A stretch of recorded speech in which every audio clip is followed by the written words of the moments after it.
বিরাট কোহলি সবসময় নিজস্ব পদ্ধতিতে নিজেকে তৈরি করতে বিশ্বাসী।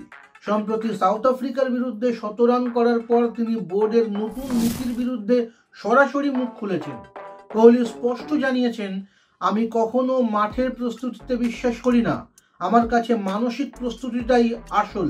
তিনি আরও বলেছেন, এখন আমার বয়স ৩৭ বছর, রিকভারির সময় দরকার হয়, এভাবেই এতদিন খেলে এসেছি।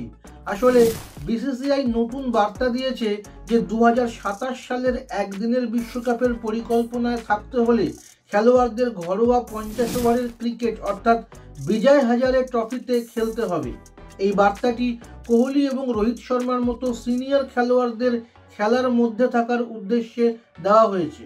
আগে জাতীয় দলে জায়গা ধরে রাখার জন্য ঘরোয়া ক্রিকেট খেলার নিদান মেনে নিতে পারেননি বলেই কোহলি টেস্ট ক্রিকেট থেকে অবসর নিয়েছিলেন বলে শোনা যায়। বর্তমানে ভারতীয় দলের কোচ গৌতম গম্ভীর এবং প্রধান নির্বাচক অজিত আগারকার ঘরোয়া ক্রিকেটে জাতীয় দলের খেলোয়াড়দের অংশগ্রহণকে অগ্রাধিকার দিচ্ছেন। তবে কোহলি তার ১৭ রানের মাধ্যমে প্রমাণ করেছেন যে তিনি তার নিজস্ব পদ্ধতি মেনেই সাফল্য আনতে পারেন। তিনি বলেছেন, আমি সবসময় সচেতন থাকার চেষ্টা করি। তিনি আরও জানিয়েছেন, এখনও প্রতিদিন আরও ভালো ব্যাট করার চেষ্টা করেন তিনি। কোহলির এই পারফরমেন্সের পর তার প্রস্তুতি বা ফিটনেস নিয়ে প্রশ্নগুলি ক্রমশ যুক্তিহীন হয়ে যাচ্ছে। বিজয় হাজারে ট্রফিতে খেলা নিয়ে কোহলি অবশ্য এখনও কোনো নিশ্চিত বার্তা দেননি। তবে এ ব্যাপারে আপনার কি মত? অবশ্যই কমেন্ট করুন।